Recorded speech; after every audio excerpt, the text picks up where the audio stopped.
ఆకాశవాణి ప్రాంతీయ వార్తలు చదువుతున్నది పోపూరి మురళీకృష్ణ ప్రసాద్. ముఖ్యాంశాలు: ప్రధానమంత్రి నరేంద్ర మోదీ ఆంధ్రప్రదేశ్లోని అనకాపల్లి జిల్లాలో పెట్రోలియం యూనివర్సిటీని దృశ్య మాధ్యమం ద్వారా ఈరోజు ప్రారంభించనున్నారు. ఆంధ్రప్రదేశ్లో గిరిజన ప్రాంతాలలో పాఠశాలల అభివృద్ధికి ప్రభుత్వం అన్ని విధాలుగా కృషి చేస్తోందని ఉప ముఖ్యమంత్రి పీడిక రాజన్న తెలిపారు. తెలంగాణలో త్వరలో రైతు విద్యా కమిషన్లు ఏర్పాటు చేస్తామని ముఖ్యమంత్రి రేవంత్ రెడ్డి ప్రకటించారు. జీఎస్టీ వసూళ్లు ఈ సంవత్సరం ఫిబ్రవరి నెలకు గాను 1.68 లక్షల కోట్ల రూపాయలుగా నమోదయ్యాయని కేంద్ర ఆర్థిక మంత్రిత్వ శాఖ తెలిపింది. ఈ వేసవిలో ఉభయ తెలుగు రాష్ట్రాల్లో ఉష్ణోగ్రతలు అధికంగా నమోదయ్యే అవకాశాలున్నాయని భారత వాతావరణ శాఖ అంచనా వేసింది. ప్రముఖ స్వాతంత్ర సమరయోధురాలు భారత కోకిల సరోజినీ నాయుడు వర్ధంతి ఈరోజు. వార్తల వివరాలు: ప్రధానమంత్రి నరేంద్ర మోదీ అనకాపల్లి జిల్లా సబ్బవరం మండలం వంగలి గ్రామంలో పెట్రోలియం యూనివర్సిటీని దృశ్య మాధ్యమం ద్వారా ఈరోజు ప్రారంభించనున్నారు. ఈ సందర్భంగా పరవాడ డీఎస్పీ సిబ్బంది వంగలి గ్రామంలో ఉన్న పెట్రోలియం యూనివర్సిటీని సందర్శించి ఏర్పాట్లను పరిశీలించారు. ఆంధ్రప్రదేశ్లో గిరిజన ప్రాంతాల్లో పాఠశాలల అభివృద్ధికి ప్రభుత్వం అన్ని విధాలుగా కృషి చేస్తోందని ఉప ముఖ్యమంత్రి పీడిక రాజన్న తెలిపారు.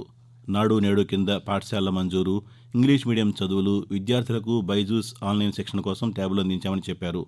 పార్వతీపురం మన్యం జిల్లా సాలూరు మండలం కొత్తవలస గ్రామంలో గిరిజన ఆశ్రమ పాఠశాలలో అదనపు వసతి గదుల నిర్మాణ పనులను ఆయన ప్రారంభించారు.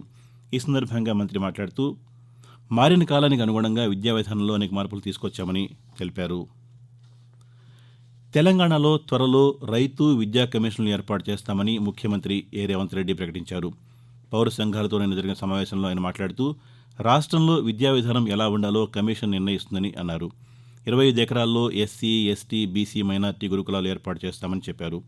పైలట్ ప్రాజెక్టుగా కొడంగల్లో సమీకృత గురుకుల విశ్వవిద్యాలయ సముదాయం నిర్మిస్తామని అన్నారు. యూపీఎస్సీ తరహాలో టీఎస్పీఎస్సీ ద్వారా నియామకాలు చేపడతామని తెలిపారు. కౌలు రైతుల సమస్యలపై అఖిలపక్ష సమావేశం నిర్వహిస్తామని పేర్కొన్న రేవంత్ రెడ్డి అందరి సూచనలు, సలహాల ఆధారంగా కౌలు రైతుల రక్షణకు చట్టం రూపొందించాలని యోచిస్తున్నట్టు వివరించారు. నవజాత శిశువుల్లో పుట్టుక లోపాలను గుర్తించి వాటికి సరైన చికిత్స అందించేందుకు చేస్తున్న కృషిలో ఆంధ్రప్రదేశ్ వైద్య ఆరోగ్య శాఖ ప్రత్యేక ప్రశంసలను అందుకుంది. ఢిల్లీలో నిన్న జరిగిన ఒక కార్యక్రమంలో రాష్ట్రానికి ప్రత్యేక ప్రశంసలు లభించాయి. గత ఏడాది జూలై నుండి ఇప్పటి వరకు మొత్తం 1,22,226 మంది చిన్నారులను పరీక్షించగా వారిలో 298 మందికి పుట్టుక లోపాలను గుర్తించారు. కేంద్ర ఆరోగ్య కుటుంబ సంక్షేమ మంత్రిత్వ శాఖకు చెందిన శిశు ఆరోగ్య పరిరక్షణ విభాగం మార్చి 1వ తేదీ నుండి 4 రోజుల పాటు పుట్టుక లోపాల నివారణ మాసోత్సవంగా ప్రకటించింది. ఈ కార్యక్రమంలో భాగంగా పుట్టుక లోపాలతో జన్మించిన చిన్నారులకు అన్ని రకాలుగా అవసరమైన సమ్మిళిత మద్దతును అందజేస్తారు. వస్తు సేవల పన్ను జీఎస్టీకి సంబంధించి ఈ సంవత్సరం ఫిబ్రవరి నెలకు 1.68 లక్షల కోట్ల రూపాయలు వసూలైనట్టు కేంద్ర ఆర్థిక మంత్రిత్వ శాఖ తెలిపింది. గత ఏడాది ఇదే నెలతో పోలిస్తే ఇది 12.5% అధికమని పేర్కొంది. 2023 ఫిబ్రవరిలో 1.51 లక్షల కోట్ల వసూళ్లు జరిగాయని తెలిపింది. దేశీయ లావాదేవీలపై జీఎస్టీ వసూళ్లు 13.9%, దిగుమతైన వస్తువులపై వసూలయ్యే జీఎస్టీ 8.5% వృద్ధి జీఎస్టీ వసూళ్ల వృద్ధికి దోహదం చేసినట్టు ఆర్థిక మంత్రిత్వ శాఖ వెల్లడించింది. సికింద్రాబాద్లోని రక్షణ శాఖ భూముల్లో 2 స్కైవేల నిర్మాణానికి కేంద్ర రక్షణ శాఖ అనుమతి ఇచ్చింది. హైదరాబాద్ నాగపూర్ జాతీయ రహదారిపై ప్యారడైజ్ నుంచి ఔటర్ రింగ్ రోడ్ జంక్షన్ వరకు 4 చోట్ల ఎంట్రీ, ఎగ్జిట్లతో 18.5 కిలోమీటర్ల మేర ఎలివేటెడ్ కారిడార్తో పాటు పైనుంచి మెట్రో వెళ్లేలా మొత్తం 56 ఎకరాలు రాష్ట్ర ప్రభుత్వం కేంద్రాన్ని కోరింది. రక్షణ శాఖ భూముల బదిలీని త్వరగా చేయాలని ముఖ్యమంత్రి రేవంత్ రెడ్డి గత నెల ఢిల్లీ వెళ్లినప్పుడు రక్షణ శాఖ మంత్రి రాజ్నాథ్ సింగ్ను కోరారు. దీంతో స్కైవేల్ నిర్మాణం కోసం భూములు బదిలీ చేస్తూ రక్షణ శాఖ ఉత్తర్వులు జారీ చేసింది. ఈ సందర్భంగా ప్రధానమంత్రి నరేంద్ర మోదీ, రక్షణ శాఖ మంత్రి రాజ్నాథ్ సింగ్లకు రేవంత్ రెడ్డి కృతజ్ఞతలు తెలిపారు. లోక్సభ ఎన్నికలు సమీపిస్తున్న తరుణంలో రాజకీయ పార్టీలు, నేతలకు కేంద్ర ఎన్నికల సంఘం కీలక సూచనలు జారీ చేసింది. ప్రచారంలో భాగంగా అవాస్తవమైన, ఓటర్లను తప్పుదోవ పట్టించే ప్రకటనలు చేయవద్దని స్పష్టం చేసింది. సామాజిక వర్గం, మతం, భాష ప్రాతిపదికన ఓట్లు అడగవద్దని, వ్యక్తుల మనోభావాలను దెబ్బతీయవద్దని తెలిపింది. ఎన్నికల ప్రవర్తనా నియమావళి ఉల్లంఘిస్తే కఠిన చర్యలు తీసుకుంటామని హెచ్చరించింది. ముఖ్యంగా గతంలో నోటీసులు అందుకున్న అభ్యర్థులు మరింత బాధ్యతగా వ్యవహరించాలని పేర్కొంది. ఆకాశవాణి ప్రాంతీయ వార్తలు వింటున్నారు.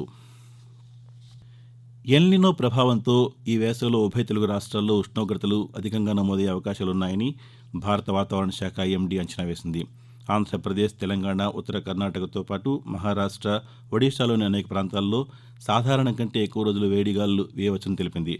మార్చి, మే మధ్య కాలంలో దేశంలో అనేక చోట్ల సాధారణం కంటే గరిష్ట, కనిష్ట ఉష్ణోగ్రతలు నమోదయ్యే అవకాశాలున్నాయని భారత వాతావరణ శాఖ డైరెక్టర్ జనరల్ మృత్యుంజయ్ మహాపత్ర వెల్లడించారు. భారత కోకిల సరోజినీ నాయుడు వర్ధంతి ఈరోజు.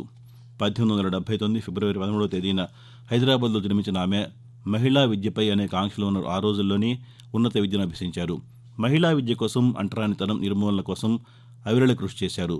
స్వతంత్ర భారత తొలి మహిళా గవర్నర్గా సేవలందించిన ఆమె 1952 సంవత్సరం కాన్పూర్లో జరిగిన అఖిల భారత జాతీయ కాంగ్రెస్ మహాసభకు అధ్యక్షురాలిగా వ్యవహరించారు.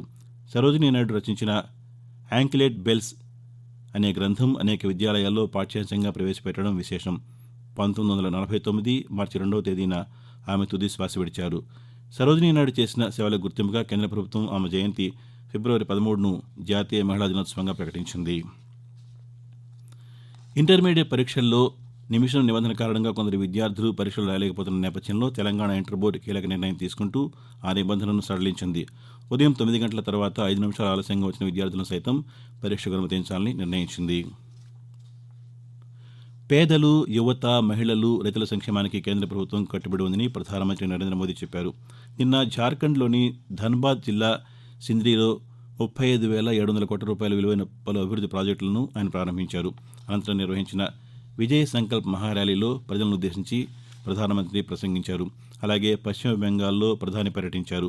హుగ్లీ జిల్లా అరాంబాగ్లో 7,200 కోట్ల రూపాయల విలువైన అభివృద్ధి ప్రాజెక్టులకు ఆయన శంకుస్థాపనలు, ప్రారంభోత్సవాలు నిర్వహించారు. అనంతరం జరిగిన బహిరంగ సభలో ఆయన ప్రసంగించారు. ఈ సందర్భంగా ప్రధాని మాట్లాడుతూ, నేడు ప్రపంచంలో అత్యంత వేగంగా అభివృద్ధి చెందుతున్న ఆర్థిక వ్యవస్థల్లో భారత్ కూడా ఒకటని అన్నారు. ప్రస్తుత ఆర్థిక సంవత్సరం అక్టోబర్, డిసెంబర్ త్రైమాసికంలో 8.4% వృద్ధి రేటు నమోదైందని తెలిపారు.